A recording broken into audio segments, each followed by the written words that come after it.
Hi, my name is Pearson and today I'm going to show you my rather small collection of tarantulas and other invertebrates. Show you what was on the top shelf.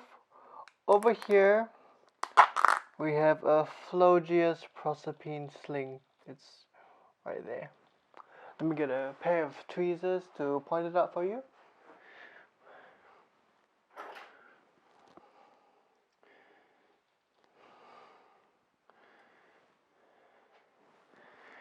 And in fact, over here we got a toothpick. And it is right there. For slings, I mainly feed them cricket legs because if you put in a cricket leg, they actually were to, eat that. Instead of worrying too much about trying to get those pinheads in where you end up crushing most of them, just feed them a cricket leg. And for the adult crickets, just feed them to the adult spiders. Over here we have yet another Phlogius proserpine sling. It is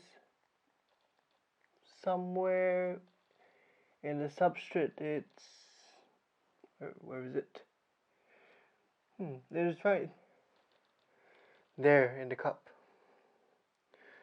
Yeah, the best thing about slings is just leave them alone. Lastly, we have this Selenotypus wallace.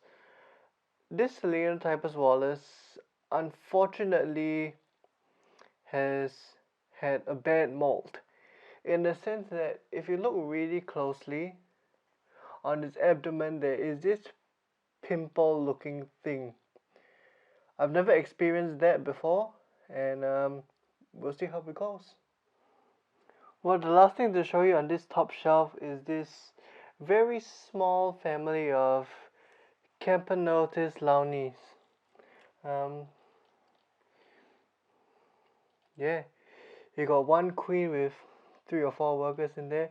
Unfortunately, she's not laid any eggs, and I don't know how they're gonna survive through this winter. I'll now show you the other shelves. There's 4 of them in total. So this is the first inhabitant of the second shelf. This is Phlogius hirsutus.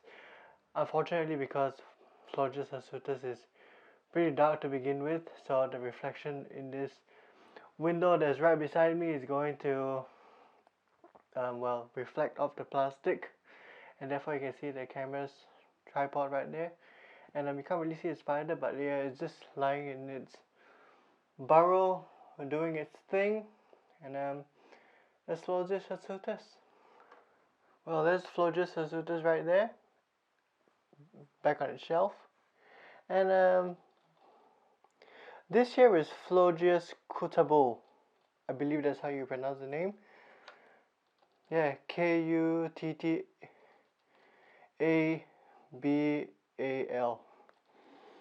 So yeah, Phlogius kutabul. We do have yet another Phlogius kutabul, and wonder if you can see. Well, you can kind of see it down the hole. Not very well, but you can see that it's alive. Over here we have 2, it's called Comionemis tropics.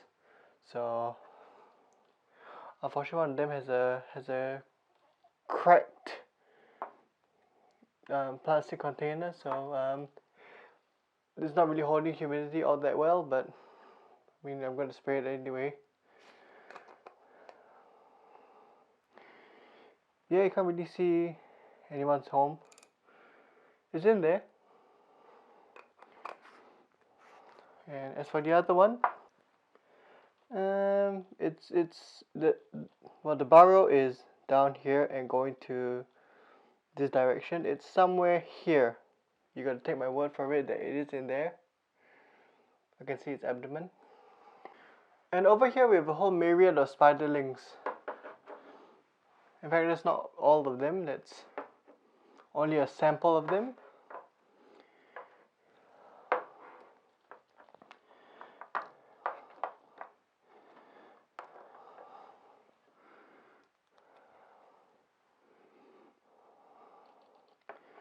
Okay, so what we have here is a collection of SP2s, SP2.5s, SP3s, and something called Selenotypus nolan.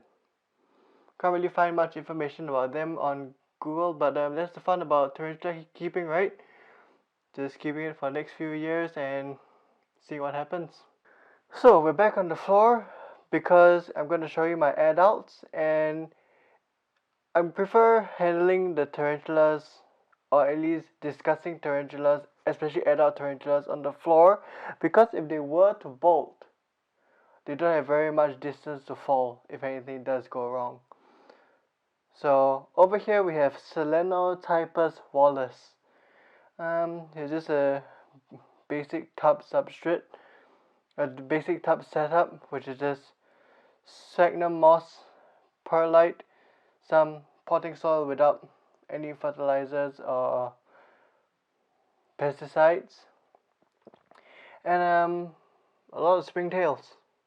And I always would recommend a water dish. While it is true that the tarantula does obtain most of its moisture through its prey, it's never a bad idea to just put in a water dish for an insurance policy. It's better to be with a water dish than without a water dish. If you insist on handling a tarantula, I've heard that wallaces are more of a get away from whatever's bothering them as opposed to standing up and fight. This is the other Selenotypus SP4, and yeah, I've heard that Selenotypus SP4s do dig a lot, and unfortunately this tub is not the deepest of all tubs, so she's in the corner right there under the pot. This is a male Selenotholus scotsman. When I saw him in the pet store, it was just before the ultimate molt, and you could tell that this is going to be a male. So I got him, and I'll show you the female in a little while. When I first got this male, its right hand as well as right leg was missing, so that's a regenerated leg right there. Because it's a male, it's not really going to eat all that much. In fact, after it's molted, it's only ever eaten once, and every time I try to offer it some food, it always just runs away from the food. This is a Selenotholus scotsman female. When I purchased the female first before I noticed the male was on sale, so I was going to try to pair them, and they have been paired, and I will show a video of that sometime. They've been paired quite a while ago actually, probably since February.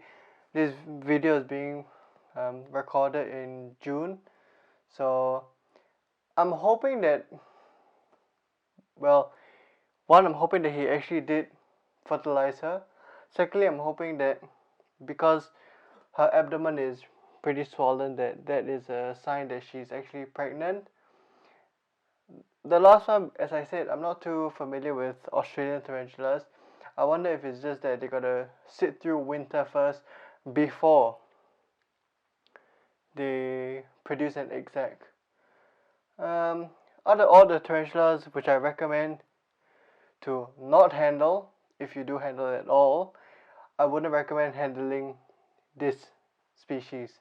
Well, I hope you enjoyed my mini tour of my even minier collection. Although I am familiar with tarantulas, I am not familiar with Australian tarantulas, especially when all the information you find out there is using common names where all the names are all intertwined and exchanged around with each other. So hopefully this channel will be a learning experience for both you and I. And if you enjoyed this video, please like, share and subscribe, and I'll see you next time.